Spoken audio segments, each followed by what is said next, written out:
One of the reasons why high-end residential areas like Muthaiga are often referred to as leafy suburbs is because of the ambience of the place and the cool environment that usually accompanies such areas. That is no different for Muthaiga. This leafy suburb has no shortage of trees, a befitting characteristic considering Muthaiga's name was derived from the Kikuyu word for the green heart tree known as Muthaiga. The bark of the Muthaiga tree was used by the Kikuyu as poison for their arrows. The word was anglicized to Muthaiga as a word that Europeans could be relied upon to remember and pronounce properly, and was chosen by the man who designed the estate, Freddie Ward. The presence of so many trees and plants around is perhaps what attracted Sharad Rao and his wife to the estate. Another is because of the design of this house. He has built a chapel there. There's a chapel here? There's a chapel there, yeah. Oh. And this is perhaps the only house in Nairobi with an inbuilt chapel within its compound. So it belonged to a priest? It belonged to a priest, yes. Here. This one. Oh, this? Yeah. This is the chapel. So somebody actually told you they got married here? Yeah, somebody got married here. And that was the last Englishman I met. And I tried to find some history of this, but nobody was able to tell me. I don't know. I couldn't come across anybody. I think most of them are dead and gone by the time we moved here in 1972.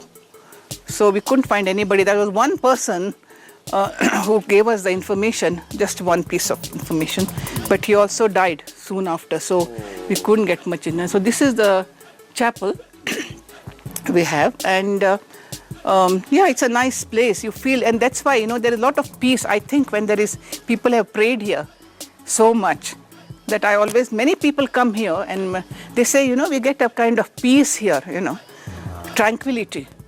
But the chapel is no longer in use. The couple has since converted the place into this rather comfortable looking guest room. Yeah, here there was this pulpit, little bit raised land and little bit, so we have just made it flat, and then when children come, we put all the beds here.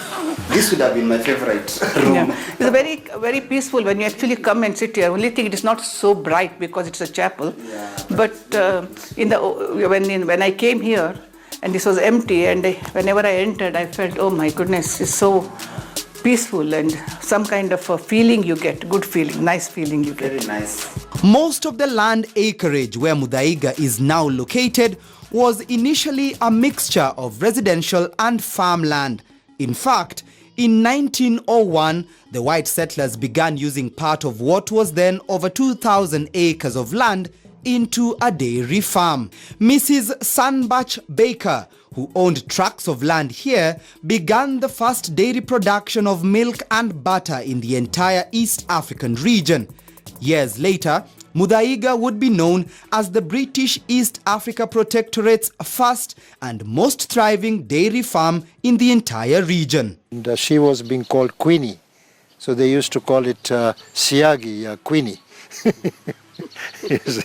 So she used to produce milk and to produce butter, as it were. But farming is not the only legacy left behind of this place. The history of Muthaiga Estate cannot be talked about without mentioning the Gertrude's Children's Hospital that in the past began as the Gertrude's Children's Home, a goodwill project spearheaded by then colonial master Colonel Edward Grogan in honor of his late wife Gertrude.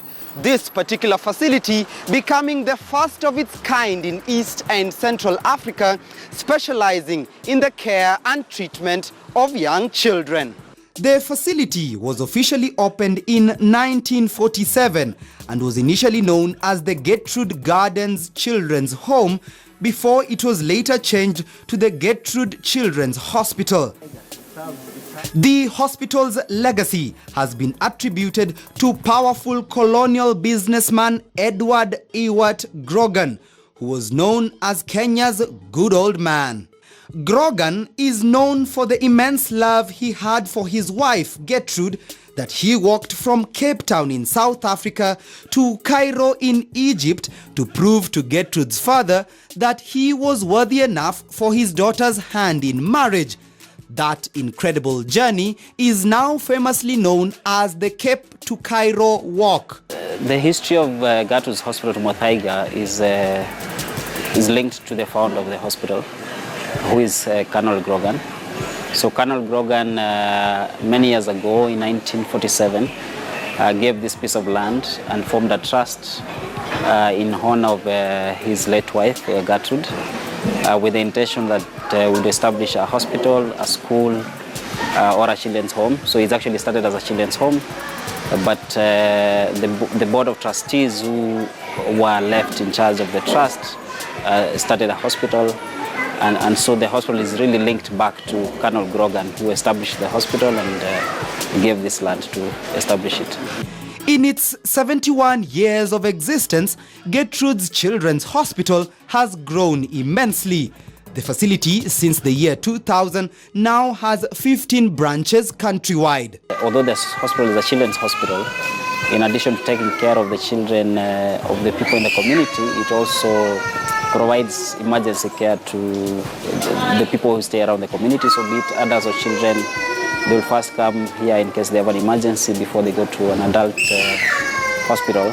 The Gertrude Children's Hospital in Muthaiga has a bed space of 100, but the entire chain serves approximately 1,100 young patients daily, translating to about 320,000 patients countrywide annually. Would I be wrong to say perhaps this most likely was the first children's medical facility in the region? So Gertrude Children's Hospital was the first children's hospital in Eastern Africa, and you might say the largest in Central Africa. It still remains the largest children's hospital in Eastern Central Africa. Right now, I think by patient population is actually the biggest children's hospital in Africa right now. And so we serve both the community in Kenya, but also we get a lot of referrals of patients from the Eastern Central African countries.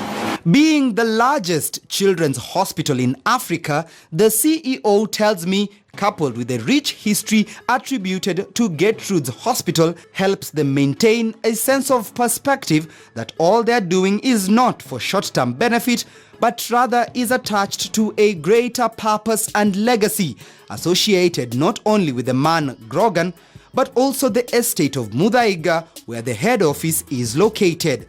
It's a legacy that some business operators in the area, like motorbike operator Joseph Mwangi, may never truly understand. I imagine it must have been hard for him to introduce his business here, in an estate where a majority of the residents own and drive cars. Watu walikuwa wanipokei, hata wakazi wapo walikuwa wanitambui. Nilikuwa na shida sana. Sababu ya kusimama, mali ya kusimama, kuna mtu alikuwa ananipokea. Sababu hii biashara ilikuwa mgeni kwa sehemu hii. He had to enroll and become recognized by the Muthaiga Residents Association for him to be allowed to operate within the estate, and in order to gain enough credibility to gain customers. Watu hapa huwa si wagamu wala si wa, ili ni watu wana suspect, ni watu wa suspicious sana. Huwa wapendi wageni. Mara mingi huwa wanaogopea security yao. Kwa hivyo mpaka wakujue ndio watakupatia biashara. But nearly 10 years since he began working in the estate, Joseph is holding his own. And if you ask him, he wouldn't ply any other route aside from the Muthaiga one. Hapa tunapenda sababu barabara iko sawa, hali ya mazingira pia. Hata kama mimi ni bodaboda, ukiniangalia unaona vile niko, si kama kawaida kule kwenye mashimo, kwenye maji. Unaona? Sasa si watu tunapendelea hapa pia katika pande ya maintenance ya pikipiki. Nakuwa kama pikipiki kama yangu ina mwaka na unaona bado iko mpya. And he is right. Roads here are as smooth as butter. The only turbulence you'll ever experience in Muthaiga are the occasional bumps located at strategic points within the road's network. Some, if not most estates, usually have one form of challenge or another. That doesn't seem to be the case in Muthaiga. Do you as residents have any challenges? We have a challenge. Our challenge is with others wanting to come into Muthaiga, with others wanting to come up and put up commercial properties here. They want to put up restaurants, they want to put up flats, they want to put up shopping centers. That is the challenge, all right? And that we have been able, to, fortunately, to contain. And we have a very good rapport with the County Council of Nairobi. In fact, I was there this morning to meet with the planning department for these kind of issues. And as I say, we have a good rapport and we are able to keep it in check. Mm-hmm. Yeah. Why, and I'm speaking here on behalf of perhaps the common Mwananchi, because that same challenge was highlighted in Kileleshwa when I covered there, Kilimani, as well as Lavington. But for the Mwananchi on the ground, they don't understand why would residents not allow the coming up of commercial buildings or restaurants or shops along the road. Perhaps can you explain a reason why that is not allowed in such areas? If we allowed it, then we would be like any other. I mean, we would become a parklands or we would become a westlands, and we are very keen to keep up the neighborhood as is now, and almost all the residents, not almost, all of them, unanimous on it, that as far as possible, we want to keep it out. I mean, there may come a day when we may not succeed, and it might start changing. But for the moment, we have been able to control that it. rich, exclusive feel. That's right, yeah. Not because we want to be exclusive, it's because we want to preserve the area as now is. Timothy Utieno,